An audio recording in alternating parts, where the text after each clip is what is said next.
Now, I would like to discuss about question 8 in paper 4.2 of summer 2021. This is an organic chemistry question. In part A, they would like us to state and explain the relative rate of hydrolysis of acyl chlorides, alkyl chlorides, and also aryl chlorides. The fastest to be hydrolyzed will be acyl chlorides, followed by alkyl chlorides, and also the slowest will be aryl chlorides.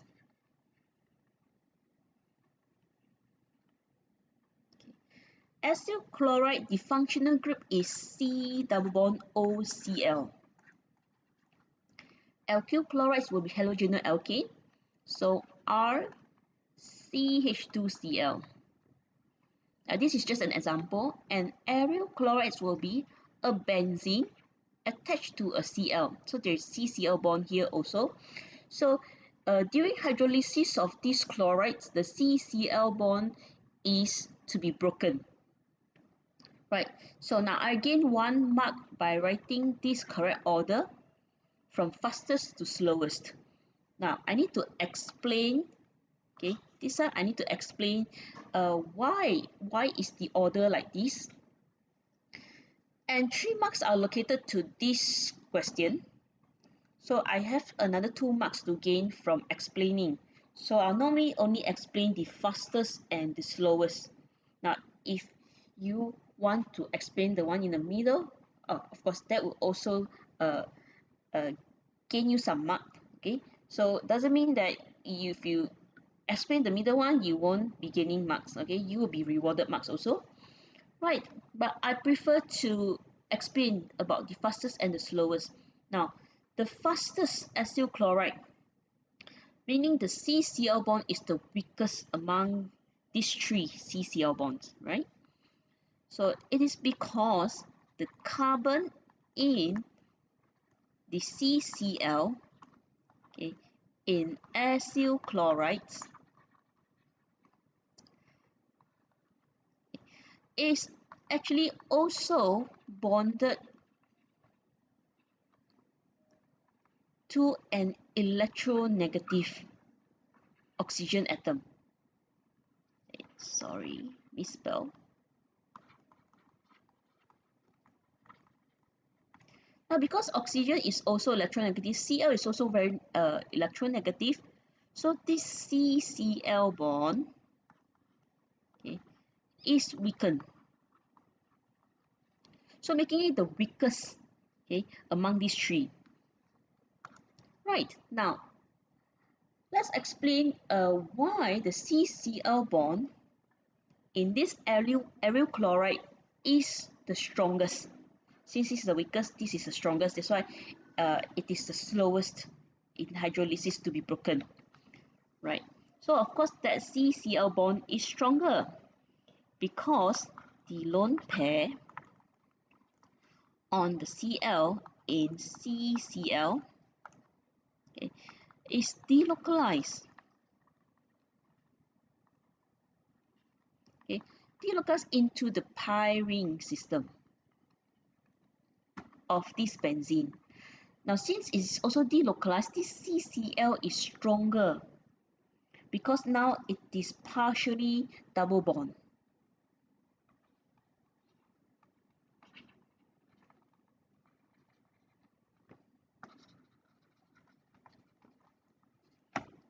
There's some double bond character. Double bond is stronger than single bonds, and the CCl in acyl chlorides and in alkyl chlorides are single bond.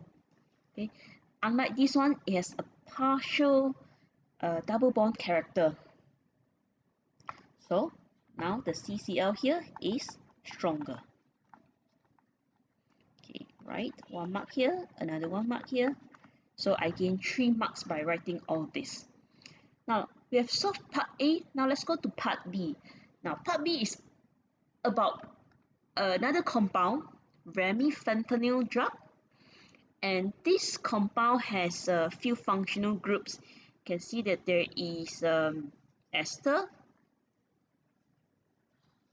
right? Ester, another ester. Here we have amine, right? This one we have amide.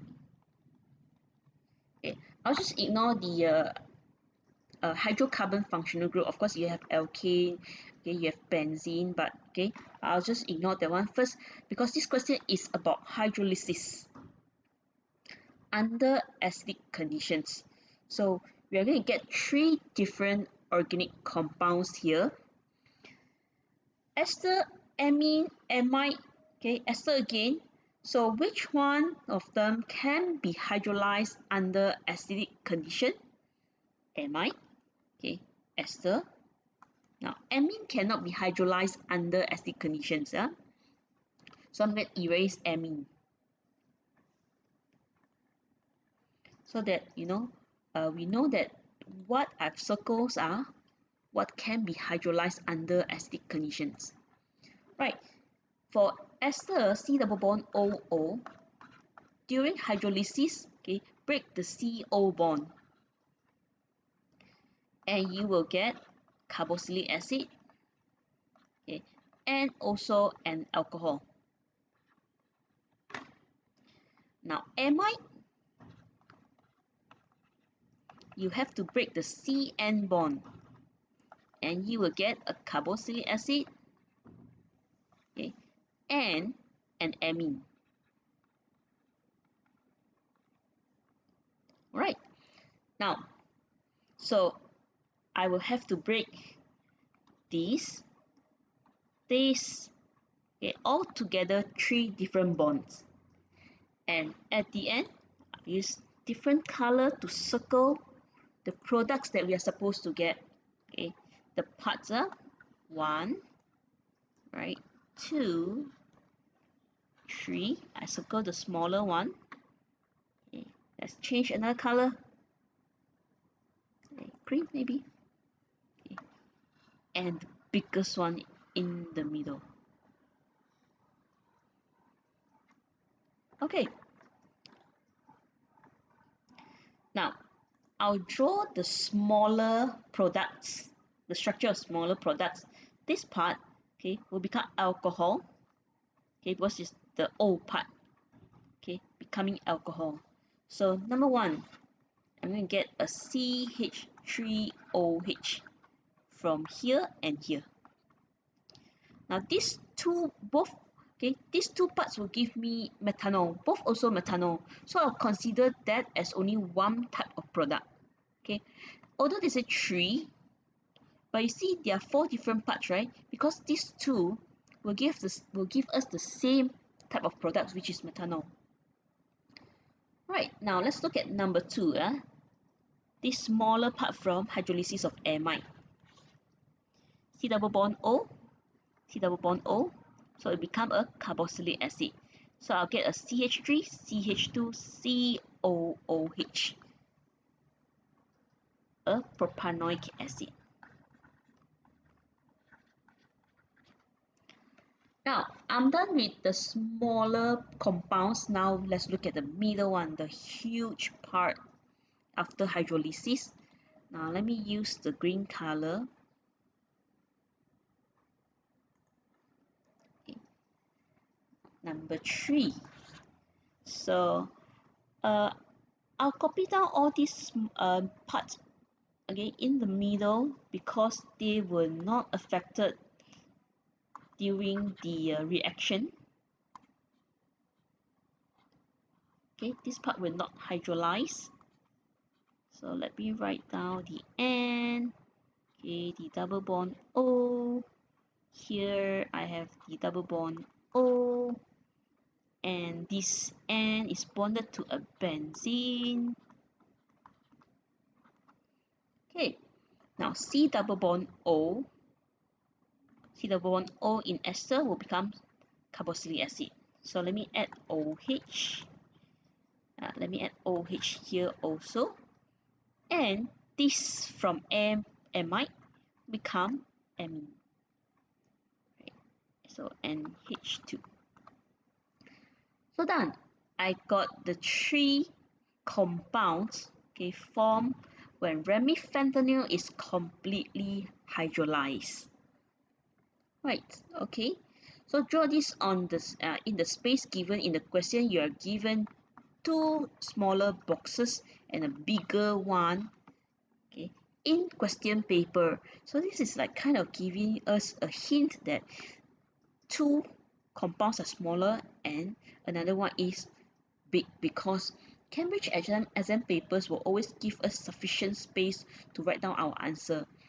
So the sizes of the boxes, okay, actually gave us a hint on what are the sizes of the compounds formed.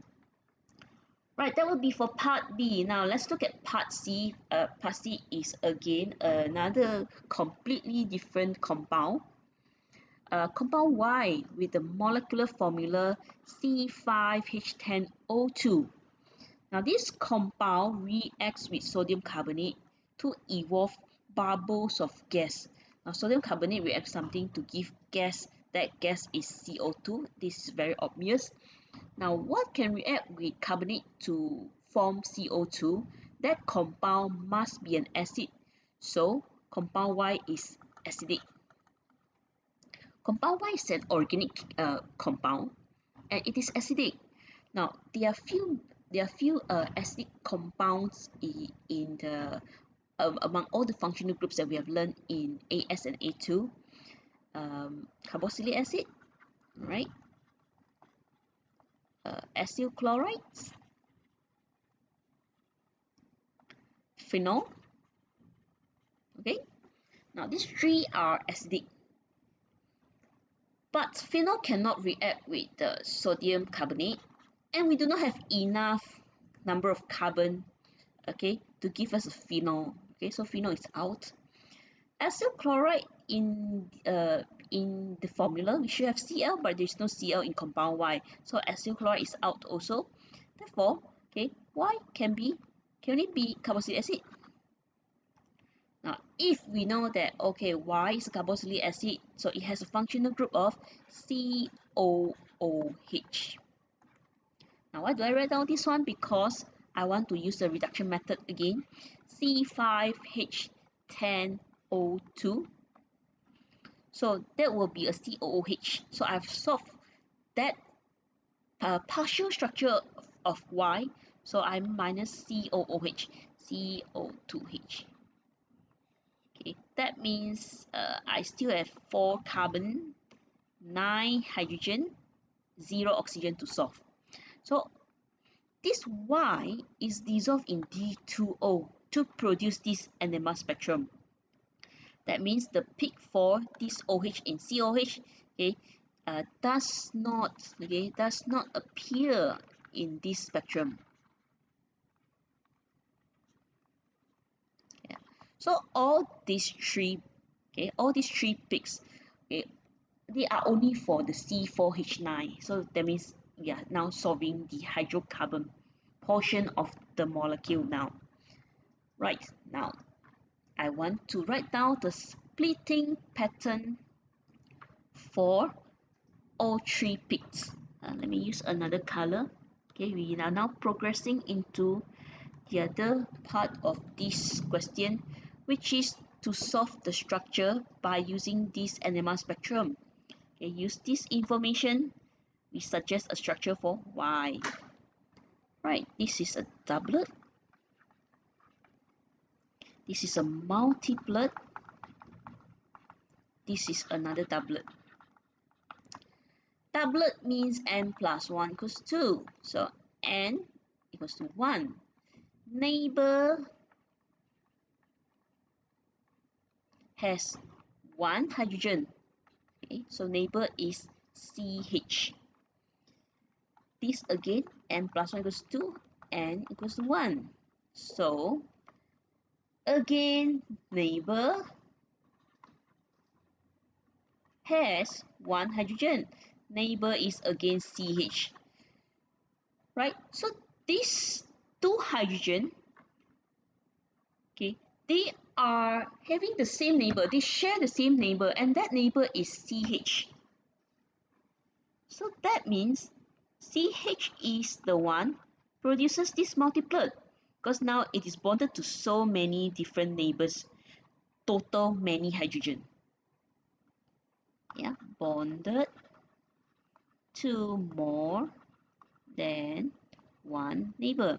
Normally multiplet means okay, they are next to many different neighbors and the total hydrogen on neighbors okay are many, okay, total many hydrogen.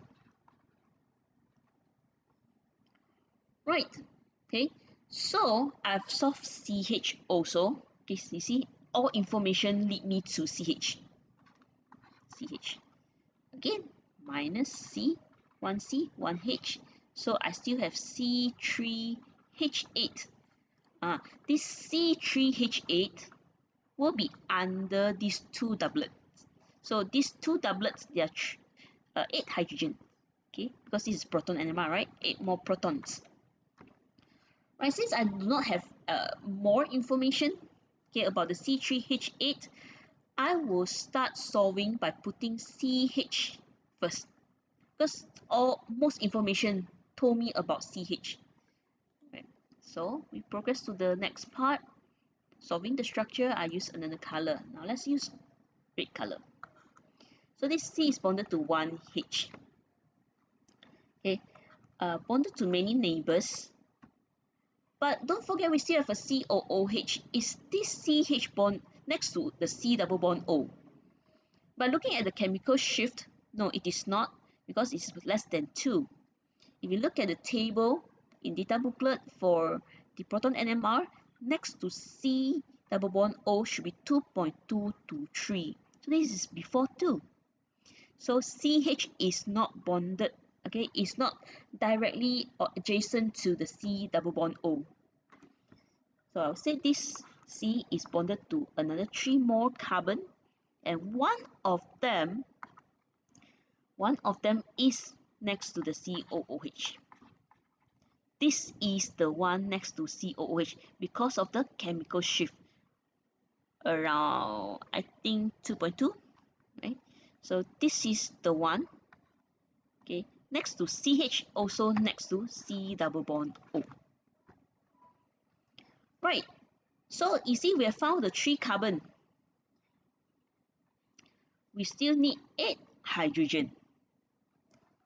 Right, so no more carbon. This C in the middle cannot be bonded to more carbon. It can only be bonded to 2 hydrogens.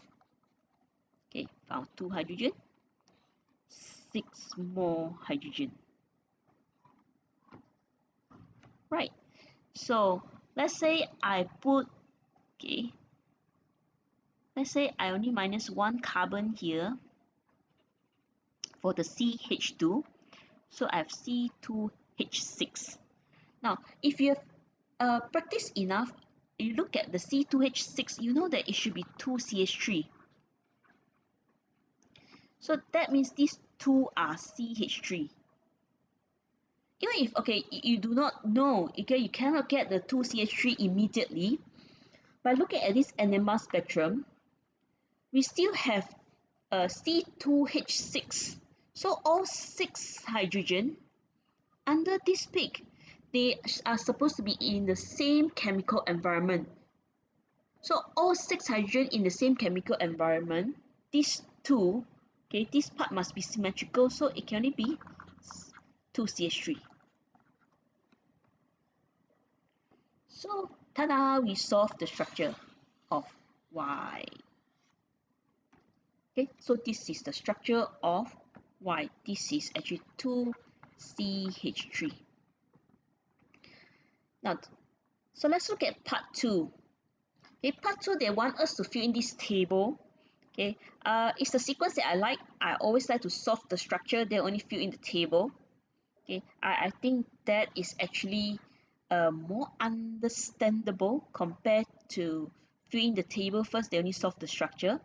Now I'm going to copy this into the next one, right? So that we can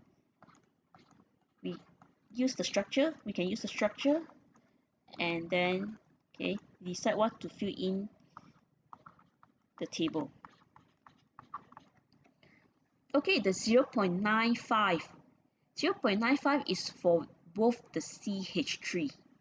So the environment of the proton is actually CH3. Now, both CH3, they are bonded to the LQ group. So you can just put an R here to represent the LQ group. But please do not put CH, okay? Do not put CH2 because in this, under this environment of proton, every single column you are only supposed to show one type of proton. So the other parts you cannot have any other H, right? So it is very clear to a marker. Okay, people who are marking your paper, oh, okay, this exactly this is the H as representing the proton in this peak. So I remember the splitting pattern was a doublet. Okay, and let's go back to the spectrum. 2 CH3, right? Okay, so altogether 6 hydrogen responsible for this peak. Right. Okay, now let's move on to the next one, the chemical shift 1.90 ppm. Okay. This was a multiplet. Let me fill in the last one also. I remember there were 2 doublets and 1 multiplet. Let's confirm. Okay, doublet, multiplet, doublet. Doublet, multiplet, doublet. Okay, now this 1.9 is for the CH. So let's write down CH. Okay, you can just if you do not want to write the other parts, can also, right? You can just leave it here. Okay, you don't have to write the R or anything else. So this CH, because of the you have already solved the structure, so you will know that you're talking about this CH. Okay, there's only one hydrogen responsible for this 1.90 peak. Then the next one is 2.2. 2.2 will be this CH2 proton. Okay, but you cannot just leave it at CH2 because it is next to a C double bond O. That is why the chemical shift is 2.2 and not 0.95, not 1.9 like the rest which are bonded to only LQ groups. So putting this CO is important. And you see in this CO, I did not show any other type of hydrogen. You still have only one type of proton in this answer, so it is okay. Okay, so put the CO. Now if you prefer to write in words, you can follow the one in the table in data booklet. Okay, next to a carbonyl group, next to a CO group. So CH2. So we have 2 hydrogen here. Okay, so we have completed the table, and that is also the end of question 8. Now, if you have any further question, feel free to comment below this video. Okay, I will try my best to attend to your questions. Thank you very much.